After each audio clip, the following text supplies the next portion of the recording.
Oke, Assalamualaikum warahmatullahi wabarakatuh. Sebelumnya terima kasih kepada Ibu Ultas Entry sebagai dosen pengampu dari mata kuliah Data Warehouse. Kami dari kelompok 3 akan menjelaskan terkait final project kami, yaitu analisis perilaku pelanggan perusahaan gadget untuk memenuhi ujian akhir semester. Sebelum lanjut ke pembahasan materinya, kita kenalan terlebih dahulu anggota dari kelompok 3. Next. Di kelompok 3 ada saya sendiri yaitu Farica Dilia Dinda, kemudian ada Roma Ulina, kemudian ada Dwi Septian, kemudian ada Gia Anindya, dan yang terakhir ada Galih Yusuf. Next. Untuk pembahasan selanjutnya akan dijelaskan oleh teman saya, boleh dipersilahkan. Oke, teman-teman sekalian, perkembangan teknologi informasi mendorong perusahaan untuk memanfaatkan datanya secara optimal. Data apa aja? Contohnya data transaksi dan pelanggan yang semakin lama semakin besar dan pastinya memerlukan analisis lebih lanjut untuk memahami perilaku konsumen. Nah, analisis ini penting nggak sih? Sangat penting. Untuk apa? Untuk menyusun strategi penjualan dan meningkatkan pelayanan konsumen. Next. Oke, sekarang masalahnya apa? Yang pertama, gimana caranya mengintegrasikan data transaksi, data pelanggan, dan log pencarian ke dalam satu sistem data warehouse. Masalah yang kedua, gimana teknik data mining dapat digunakan untuk menganalisis perilaku pelanggan pada data perusahaan gadget atau perusahaan yang kita pilih. Lalu masalah yang ketiga, yaitu gimana caranya menyajikan hasil analisis kita ke dalam bentuk dashboard yang informatif. Oke, tujuannya yang pertama tentunya kita akan membangun sistem data warehouse untuk mengintegrasikan seluruh data historis perusahaan gadget. Tujuan yang kedua yaitu melakukan analisis perilaku pelanggan menggunakan teknik data mining untuk menghasilkan insight-insight yang relevan.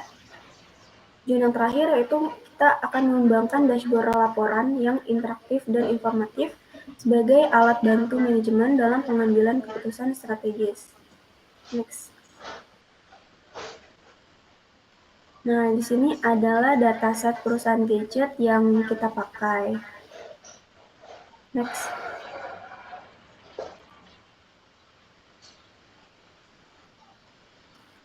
Nah, skema yang kita pilih di sini adalah Galaxy Schema. Kenapa? Karena perusahaan gadget ini memiliki dua proses bisnis utama, yaitu pembelian produk dan pencarian produk. Kedua aktivitas ini memiliki struktur data yang berbeda, sehingga dibuat dua tabel fakta terpisah untuk menjaga efisiensi dan akurasi analisis. Di sini kita punya dua tabel fakta yaitu transaksi dan pencarian. Lalu kita punya 5 tabel dimensi, yaitu tabel dimensi lokasi toko, pelanggan, produk, pembayaran, dan tanggal. Next. Oke, selanjutnya akan dijelaskan oleh rekan saya. Baik, selanjutnya itu ada proses ETL. Di sini kami menggunakan software Pentaho dan penyimpanannya menggunakan database MySQL. Di proses ETL yang pertama itu ada extract file. Karena kita menggunakan file Excel, di sini kita inputnya menggunakan Microsoft Excel Input atau XLSX. Selanjutnya itu ada tampilan dataset. Ini ada tampilan isi datasetnya. Selanjutnya kita menggunakan select value untuk memilih data yang diperlukan. Selanjutnya ada mengurutkan data menggunakan sort rows. Selanjutnya itu ada menyaring data duplikat. Di sini kami menggunakan unique rows. Selanjutnya itu ada filter rows. Fungsinya itu menghilangkan data kosong. Yang terakhir itu membuat database dan table. Lalu di Pentaho-nya kita membuat koneksi Pentaho ke database MySQL. Di sini kita menggunakan table output. Yang terakhir itu load. Jika semuanya dijalankan, maka akan tersimpan di database MySQL. Selanjutnya ini ada hasil proses ETL data warehouse. Yang pertama itu ada dimensi pelanggan. Ada ID pelanggan, nama, jenis kelamin, email, kota, dan tanggal daftar. Selanjutnya itu ada dimensi produk. Isinya ada ID produk dan nama produk. Selanjutnya ada dimensi pembayaran yang berisi ID pembayaran dan metode pembayaran. Selanjutnya ada dimensi lokasi toko yang berisi ID lokasi toko dan kota. Selanjutnya itu ada dimensi tanggal yang berisi ID tanggal, hari, bulan, tahun, dan kuartal. Nah, terakhir itu ada tabel fakta. Yang pertama ada fakta pencarian yang berisi ID log, ID pelanggan, ID tanggal, dan kata kunci. Yang terakhir ada tabel fakta transaksi yang berisi ID transaksi, ID tanggal, ID pelanggan, ID produk, ID pembayaran, ID lokasi toko, jumlah, dan total harga. Selanjutnya itu ada implementasi data mining. Teknik clustering dengan K-means digunakan untuk mengelompokkan pelanggan tanpa label, sehingga pola tersembunyi dapat terungkap dan strategi pemasaran jadi lebih tepat sasaran. Gambar pertama merupakan import library yang memuat pustaka penting untuk analisis data dan clustering. Gambar kedua menunjukkan cara membaca file Excel menggunakan read_excel pandas. Selanjutnya, gambar ketiga menunjukkan perhitungan total belanja dan jumlah transaksi unik per pelanggan. Gambar keempat menunjukkan standarisasi fitur total_belanja dan jumlah transaksi agar memiliki skala yang sama.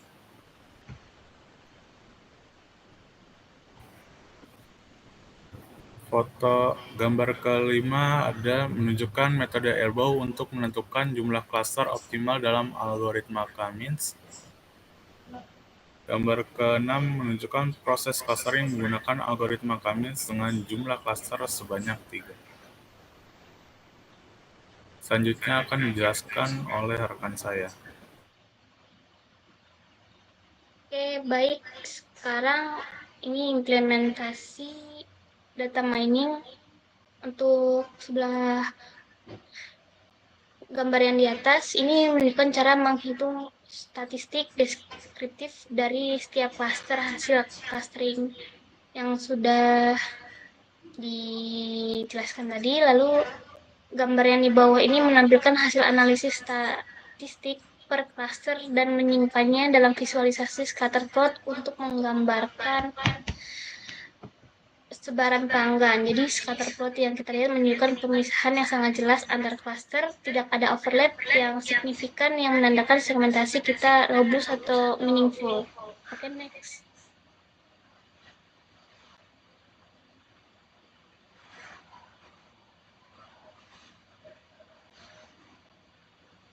Nah, selanjutnya ini ada gambar yang di atas menunjukkan cara membuat visualisasi berupa bar chart yang menampilkan rata-rata total belanja untuk setiap cluster. Lalu di sini yang di bawah gambarnya ini untuk menyimpan hasil clustering yang telah dimasukkan ke dalam data frame ke file Excel, jadi dibuat baru lagi. Oke, next.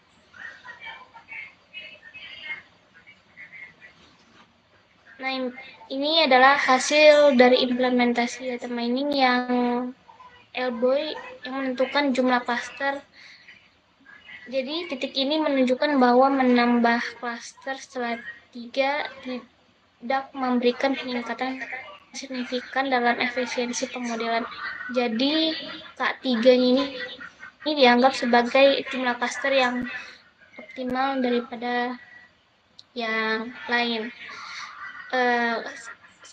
Seperti hukum diminishing returns, menambah cluster setelah 3 tidak memberikan improvement yang signifikan. Jadi kita putuskan untuk menggunakan 3 cluster. Keputusan ini bukan arbitrary, tapi berdasarkan analisis matematis yang solid. Next. Nah, ini hasil dari implementasi data mining dalam segmentasi pelanggan berdasarkan perilaku belanjanya.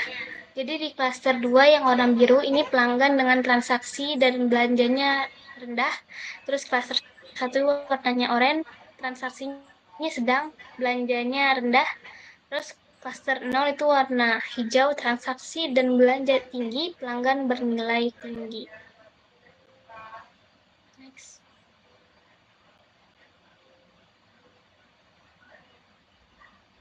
Nah, selanjutnya gambar grafik. Ini menunjukkan perbandingan rata-rata total belanja untuk masing-masing dari 3 klaster pelanggan yang telah didefinisikan menggunakan algoritma Kahneman yang tadi. Jadi hasil yang klaster 0 itu rata-rata belanja tinggi, kurang 45 juta, pelanggannya premium. Lalu klaster 1 belanjanya sedang, kurang dari 15 juta, pembelinya itu reguler. Lalu klaster 2 belanja terendah, kurang dari 10 juta, pelanggannya pasif atau baru. Oke, next.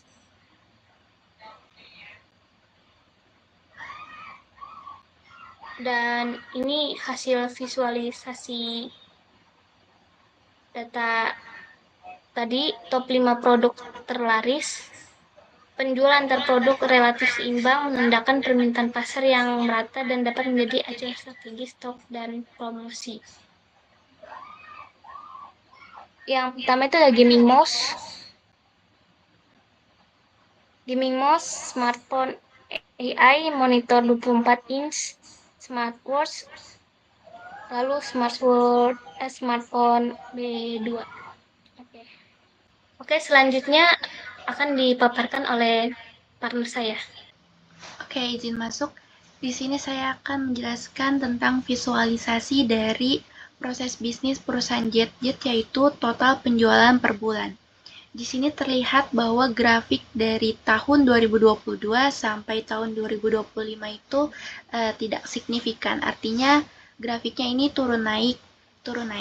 Di tahun Juli 2022 ini terlihat indikasi bahwa penjualan per bulan itu naik hingga 340 miliar.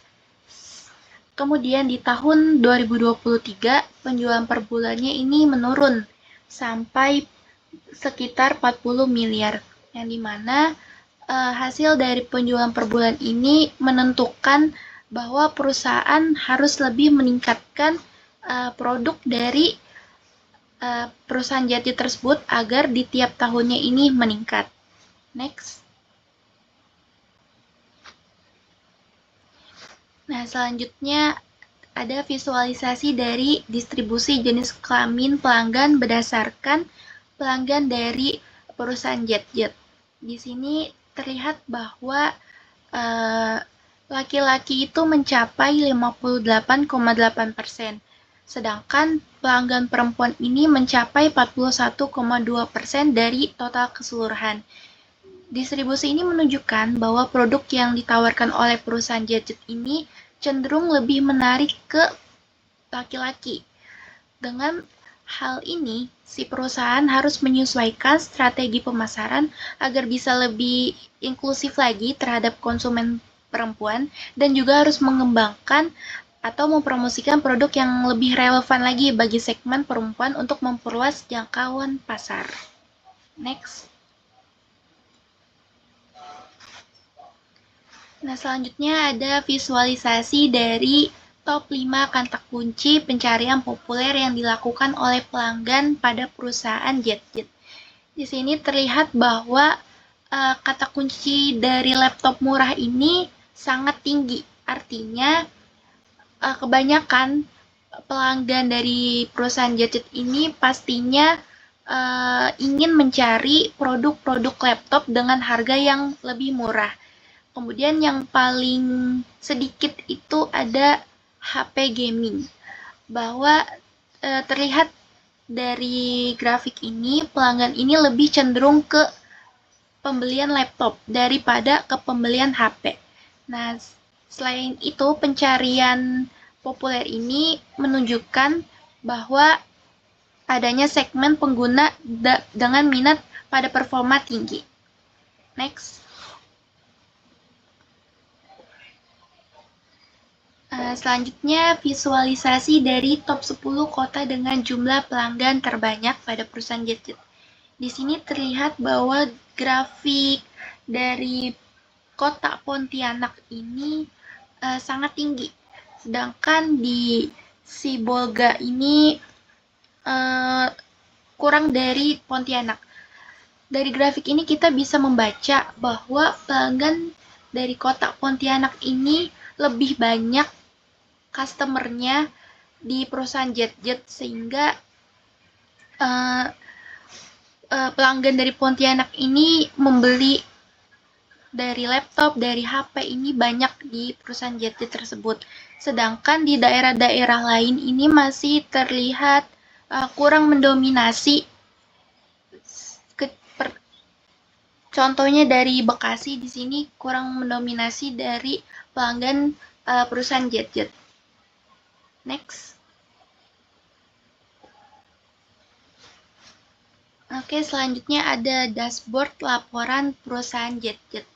Di sini terlihat bahwa dashboard perusahaan Jet memberikan informasi dari total pendapatan yaitu sekitar 2.056.100.000 dan total pelanggannya ini ada 132 pelanggan serta total transaksinya ada 199 transaksi.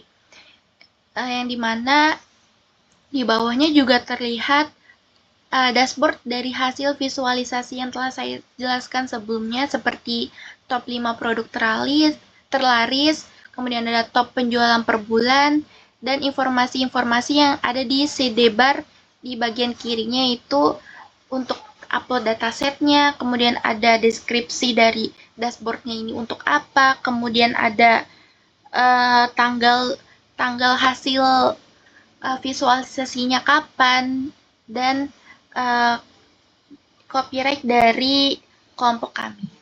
Next. Oke, selanjutnya lanjutan dari dashboard laporan perusahaan sebelumnya. Untuk di atas ini sama aja dari total pelanggan, dari total transaksi, dari total pendapatan. Nah, untuk dashboard hasil visualisasinya juga sama sama hal yang sebelum saya paparkan sebelumnya. Di sini terlihat bahwa ada distribusi jenis kelamin, ada top 5 kata kunci, dan kemudian ada top 10 kota dengan jumlah pelanggan terbanyak. Next.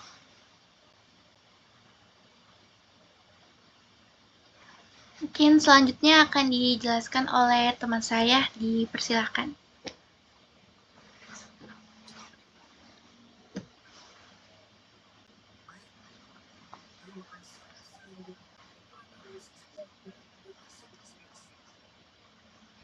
Berdasarkan hasil segmentasi pelanggan sebelumnya yang menggunakan algoritma K-means clustering berhasil mengelompokkan pelanggan ke dalam 3 klaster berdasarkan 2 variabel utama, yaitu total belanja dan jumlah transaksi. Nah, di sebelah kanan ini ada tabel segmentasi pelanggan. Di sini ada 3 klaster, yaitu klaster 0 warnanya hijau, klaster 1 warnanya orange, dan klaster 2 warnanya biru. Untuk klaster 0 memiliki karakteristik yaitu total belanja dan jumlah transaksi yang tinggi. Berarti pelanggan klaster 0 ini merupakan pelanggan premium dan loyal. Kemudian untuk strategi bisnisnya yaitu memfokuskan program loyalitas, penawaran eksklusif, dan retargeting personalized. Selanjutnya, klaster 1 memiliki karakteristik jumlah transaksinya menengah dan belanjanya sedang. Yang berarti pelanggan klaster 1 ini merupakan pelanggan reguler. Untuk strategi bisnisnya dapat meningkatkan nilai belanja dengan bundling, diskon, atau promosi waktu terbatas. Selanjutnya, klaster 2 memiliki karakteristik jumlah transaksi dan total belanjanya rendah.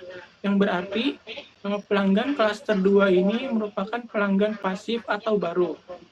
Untuk strateginya bisa memberikan promosi yang menarik, voucher, atau edukasi produk untuk meningkatkan minat.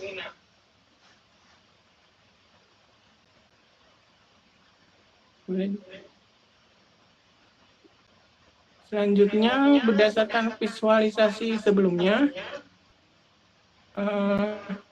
ada top 5 produk terlaris. Untuk insight-nya yaitu produk teknologi dengan harga menengah hingga tinggi tetap menarik di pasar. Kedua, perusahaan dapat meningkatkan stok atau menyiapkan paket promosi atau bundling untuk produk terlaris tersebut. Yang ketiga, promosi lintas produk bisa dijalankan, seperti membeli smartphone A1 mendapatkan diskon smartwatch. Selanjutnya, total penjualan per bulan. Untuk insight-nya yang pertama ada indikasi pola musiman atau kemungkinan promosi akhir tahun. Yang kedua, diperlukan strategi distribusi promosi lebih merata sepanjang tahun, seperti promosi bulanan atau hari besar nasional.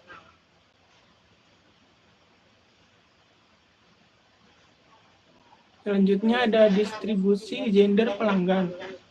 Untuk insight-nya yang pertama, karena pasar masih didominasi laki-laki, oleh karena itu promosi bisa lebih dikembangkan ke arah teknologi dan gaming. Namun, ada peluang untuk memperluas pasar perempuan dengan penawaran produk yang lebih relevan, misalnya perangkat wearable, kamera, dan lain-lain. Selanjutnya, top 5 kata kunci pencarian. Untuk insight-nya yang pertama, pelanggan cenderung mencari produk dengan harga terjangkau dan fungsi spesifik. Maka, pengembangan SEO dan strategi iklan sebaiknya diarahkan ke kata kunci tersebut. Yang kedua, konten blog atau website juga menargetkan keyword seperti rekomendasi laptop murah atau rekomendasi laptop murah untuk desain grafis. Yang terakhir, distribusi wilayah pelanggan. Untuk insight-nya, pertama, pasar luar Jawa sangat potensial. Oleh karena itu, perusahaan perlu meningkatkan kerjasama logistik dan memperkuat promosi di wilayah-wilayah tersebut. Yang kedua, lakukan kampanye lokal atau diskon ongkir untuk kota-kota ini.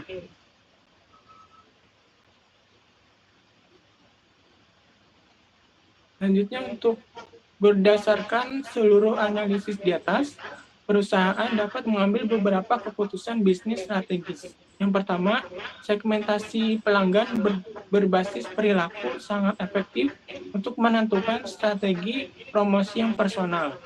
Kedua, produk-produk terlaris dapat dijadikan fokus utama dalam stok dan kampanye pemasaran, termasuk sell dan cross-sell. Yang ketiga, fluktuasi penjualan bulanan perlu distabilkan dengan menyusun kalender promosi sepanjang tahun. Yang keempat, pasar luar Jawa dan perempuan merupakan peluang perlu pendekatan dan promosi yang lebih spesifik untuk keduanya. Terakhir, kata kunci pencarian populer harus dioptimalkan. Strategi digital marketing, termasuk SEO, Google Ads, dan konten.